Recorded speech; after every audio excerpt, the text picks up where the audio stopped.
국세청이 부동산 거래 과정에서 탈세 혐의가 드러난 361명에 대해 세무조사에 착수했습니다. 아울러 앞으로 서울과 중부지방국세청에 부동산 거래 탈루 대응 TF를 설치해 부동산 거래 관련 탈세 행위에 신속히 대응하는 한편 관계기관과 협력 체계를 구축해 고가 아파트에 대한 검증을 강화할 계획입니다.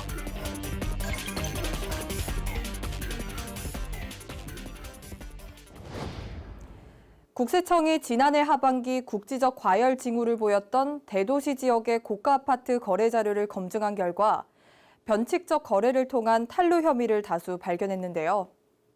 아울러 지난해 관계기관 합동조사 결과 탈세 의심 1차 통보분 중 미분석 자료와 지난 2월 4일 2차로 통보된 자료를 분석한 결과 채권 채무 관계가 불분명하거나 자금 출처가 명확하지 않아 편법 증여 등 탈루 혐의가 있는 거래가 다수 포착됐습니다. 이에 국세청은 대다수 국민들에게 좌절감을 주는 부동산을 통한 탈루 소득을 끝까지 추적하여 과세하고 변칙적인 탈세 행위를 건절하기 위해 세무조사를 착수하게 되었습니다.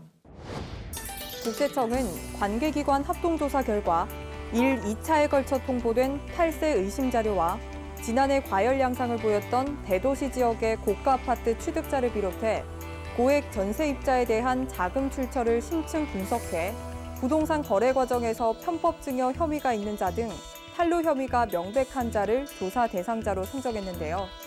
특히 자산 형성 초기인 30대 이하자의 고가 아파트 거래에 대해 중점적으로 검증했습니다. 지난해 서울 지역의 아파트 매매 현황을 연령대별로 살펴보면 자산 형성 초기로 경제적으로 성숙하지 않은 30대가 아파트를 매입한 비중이 경제적 기반이 다져진 50대 이상보다 높은 것으로 나타났는데요. 특히 이번 자금 출처 조사 대상자 325명 중 30대 이하는 240명으로 약 74%를 차지했습니다.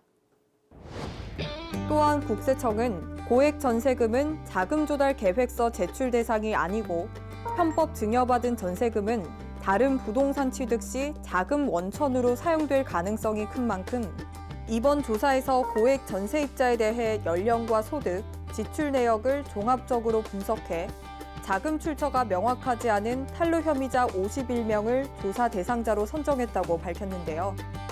아울러 다주택자 양도소득세 중과와 종합부동산세 합산과세 회피를 위해 설립한 것으로 보이는 소규모 부동산업 법인의 신고 내역을 검증하고 법인 자금을 유출해 고가 아파트를 취득하거나 부동산업 법인의 고가 아파트를 현물 출자해 자녀에게 편법 증여한 혐의가 있는 경우 그리고 차명 계좌를 이용해 수입 금액을 누락하거나 가공 경비를 누락하고 법인 자금을 사적으로 사용한 혐의가 있는 법인도 조사 대상자로 선정했습니다.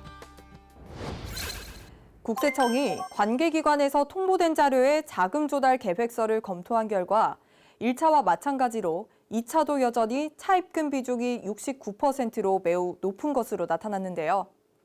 이에 국세청은 차입금 적정 여부 검증 강화와 철저한 부채 사후 관리를 밝혔습니다.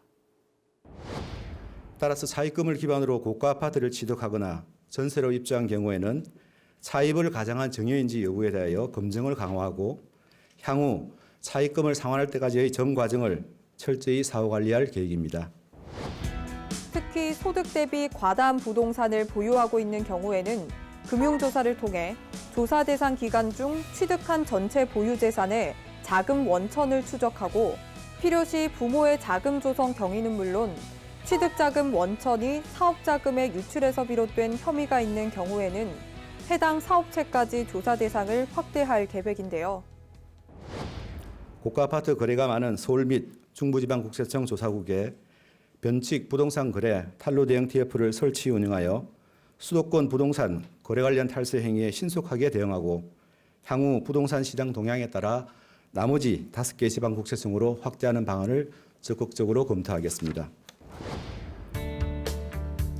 앞으로도 국세청은 정당한 세금 납부 없이 부당한 방법으로 부의 대물림이 이루어지지 않도록 부동산 거래 과정에 대한 검증을 강화해 나갈 계획인데요.